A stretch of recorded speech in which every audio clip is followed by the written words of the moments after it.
Last year, I was in a real brewing period with my commander decks that I don't think I've really gotten out of. I would basically look upon my 16 or so stacks of mass-produced screen-printed rectangles that I call a commander deck and feel this increasing sense of dread. I was excited when I first built these decks, but over time I've grown unsatisfied with my previous style of deck building from when I was like a teenager. So I scrapped 6 of the decks that I felt completely unsatisfied with. I began retuning all of the ones that were left slowly, and I was also building new lists that were more exciting to me and felt more purposeful in the way that they were constructed. This was also around the time that Final Fantasy came out, and I was scrolling through new cards from that set when I saw a legendary creature that I hadn't really caught in previews. It's from a commander deck, and it's Shadow Mysterious Assassin. He's an evasive 3/3 with a combat damage trigger capable of dealing a lot of damage while keeping your hand refilled. And this trigger, this design, sparked a very compelling gameplay loop in my mind. So, Shadow's trigger is at its best when you can sacrifice a high-cost permanent every turn, turning him into a consistent clock of 7 or 8 damage to each of your opponents that is very hard to block profitably. To get that damage, you can either run a high density of expensive threats with the ramp necessary to play one every turn, or you could create an engine to loop one threat every turn. I had already been looking for the right shell to build around Sneak Attack, and I'd also recently removed Oversold Cemetery from my Imotech Stormlord deck, so the basic loop of this deck was born. I would use Sneak Attack to cheat out something like, say, an Archon of Cruelty, some big threat. I would attack with the Archon and either Shadow or Broadside Bombardiers, which does a very decent impression of Shadow. And then, after combat damage, I would sacrifice the Archon to make use of it, since Sneak Attack would be sacrificing it at the end of turn anyways. And my next upkeep, Oversold Cemetery, would return the big threat to my hand, and I could just do it all over again. He could only have gotten that idea from Benjamin Netanyahu. This can be a pretty powerful engine, but a lot of the decisions that I go on to make about this deck left it completely unplayable. What I want to do is trace back all of the choices to find what worked, what didn't, and how we can avoid the mistakes that I made when building decks with niche game plans. My next step after picking the key cards was finding a commander, and in hindsight, this was my first major misstep. Looking at the links in this chain we're trying to build, there are multiple legendary creatures that could slot into the loop. Marchesa the Black Rose, or Ayara Furnace Queen, can summon for Oversold Cemetery, looping creatures onto the battlefield and send it back into your hand. Henzi and Kalia can both do decent sneak attack impressions, but they have their own baggage associated with them. Zayatora and Venom are powerful sacrifice triggers that care about big creatures. Each of these choices would make assembling this loop easier, no matter what creature I really went with. And I didn't choose any of them. Instead, I chose another recent commander that caught my eye, Nerev, Heart of the Storm. Nerev doesn't help us get anything going for this deck. Instead, he doubles the damage of our threats when we cheat them into play. It turns our beefy boys into even beefier boys, and that's fun in a very flashy, commandery way, but he doesn't really do anything if we don't have sneak attack on the battlefield and creatures to dump. Sneak Attack probably works great in an aggro deck built around Nerev, but Nerev is not a support piece for Sneak Attack. It doesn't go the other way around, especially when you're trying to assemble a game plan that is somewhat fragile, like I was trying to do. That fragility means there are a couple key pressure points that our strategy can run into. The first one is removal. When your deck revolves around a key card in the 99, you need to have a plan for when your opponents eventually want to stop you from using that key card. Don't ever slow up my line.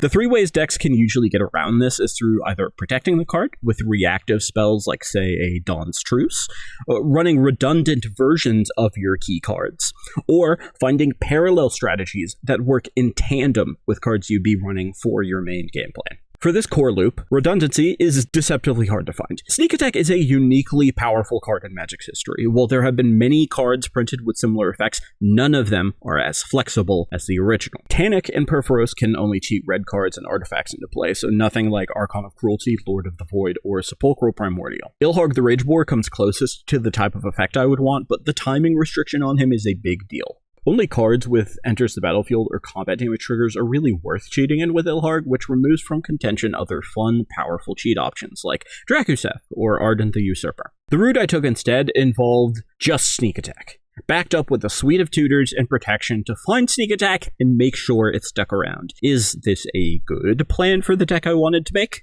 I'll come back to that later, but you can probably venture a guess. I don't know, maybe sound off in the comments.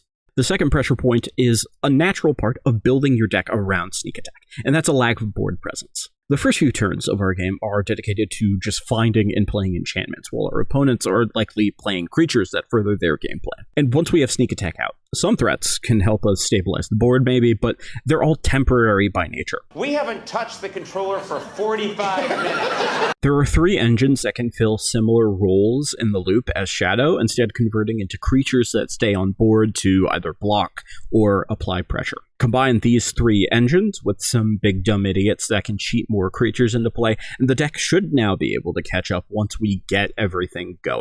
The final pressure point is Graveyard Hate. I have to wait an entire turn cycle between sacrificing a big dummy to Shadow and getting said big dummy back into my hand at the next upkeep. Even a stray Emperor of Bones trigger can stop me in my tracks. Redundancy can help a bit more with this problem than with the sneak attack one. Phyrexian Reclamation allows us to return a creature to our hand in response to Graveyard Hate if we hold up mana, and the recently printed Grave Veneration returns the creature at end step. But this plane is still always going to be vulnerable to Graveyard Hate, and to some extent, that's okay. It's gonna happen. This is where we circle back to parallel strategies, something else our deck can do with its cards when plan A goes sideways. That's the key element. It should be the part of your deck that works even when the rest of it doesn't. And the strategy I went with was Reanimator. I thought this would seal off the cracks in my deck by giving me another way to use all of these big dumb idiots that I was theoretically putting into the graveyard, but instead it presented a bunch of other problems that I needed to sort out. If I didn't have Sneak Attack, I would need a card to get them into the graveyard, and then another card to reanimate them, all for threats that are good on their own, but they often don't do enough to win multiplayer games on their own, and they attract a lot of attention. This core problem with Reanimator strategies does nothing to alleviate previous points where the deck would already be running into trouble, and its footprint, relative to other cards in my deck, is high, requiring new setup and payoff pieces to be included over cards that establish any sneak attack loops. This pokes at the biggest problem this deck ran into, something I've affectionately dubbed Synergy Slop. You find a card or category of cards that synergize with some aspect of your deck, and you chuck it in thinking it'll pair well. Do this a couple more times, and what you have is a bloated mess of a deck list where these intersecting synergies that you had in mind come up way less often than you expect because you draw the wrong sides of the deck. Everything you include might create a positive reaction with something else, but only sometimes. You've overcooked the stew. You're too online, okay? You've lost context. Synergy Slop hit my narrative deck much harder than any other list I've tried to build. It's a coalescence of every factor that made this deck so dysfunctional, it never made it to my table. So far, we've had to include our core loop, our big threats, tutors, protection, our 3 board presence engines, and the entire backup Reanimator strategy. That is already a lot of deck space, most of it having nothing to do with my commander. But my mind was just too deep in the synergy hole. I wanted a deck that played with Myriad and other cards that created token copies of my creatures. They synergize well with Nerev and my sack outlets, so I threw them in too, despite them relying on everything going right already. I was building for the ceiling instead of the floor, forcing these disparate pieces together, certain it would lead to my dream deck. Sure, the board presence engines don't really work with Reanimator, and the protection holds me back from being more proactive, and what the fuck is Nerev really doing here anyways? But the synergies I want to happen will crop up the way I want them to. Needless to say, they didn't. My playtests were a disaster. Hands and hands of dead cards. I couldn't find the pieces reliably enough to make the loop good. I couldn't fill the graveyard enough to make the Reanimator good. I couldn't build a reliable board presence to make the copiers good. I got completely lost in the sauce, and I scrapped the deck out of frustration. I'm fine. I'm perfectly fucking fine. I can get frustrated or bored rather frequently when building decks, but the best thing you can do to combat that is to just drop it. Completely drop it. Walk away for a bit, Then you come back when you feel ready to.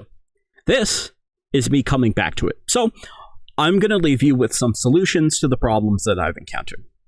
Solution 1. Your backup strategy should have high overlap.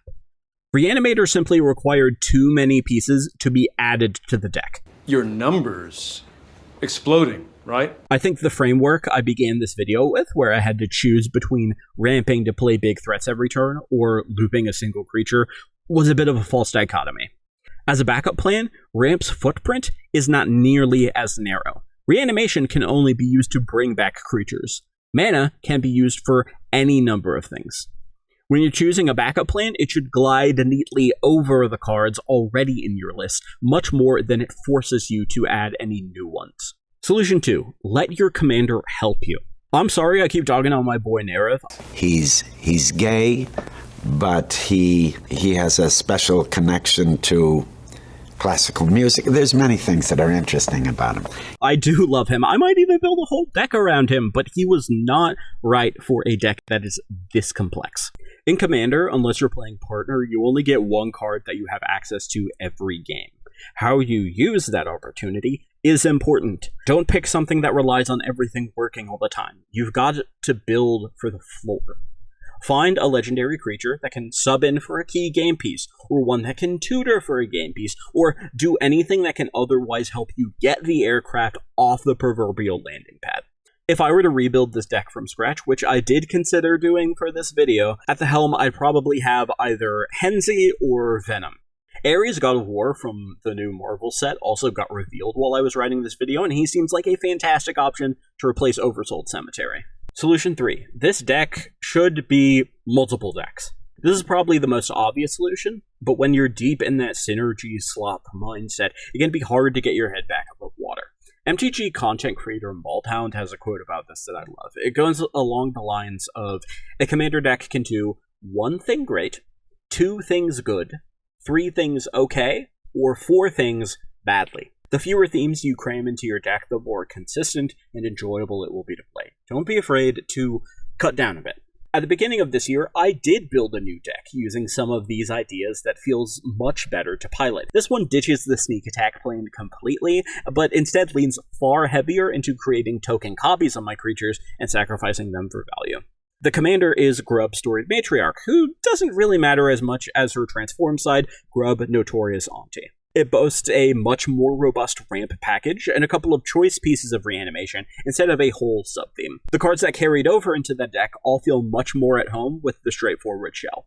Shadow is here, Industrial Advancement is here, the deck even makes great use of Archon of Cruelty. I'll leave a link to the deck list in the description if you want to see how that turned out. If you made it to the end of this video, thank you for watching. I genuinely appreciate it. If you found any of what I've said here helpful for your own deck building, please consider maybe liking the video or tossing me a subscription. My next video will probably be about one of my commander decks that's actually built well, that I'm happy with. And I'm also genuinely considering trying to build another deck with this same game plan using one of the commanders I mentioned earlier. If you have any ideas for building this deck the right way, please let me know in the comments. See ya!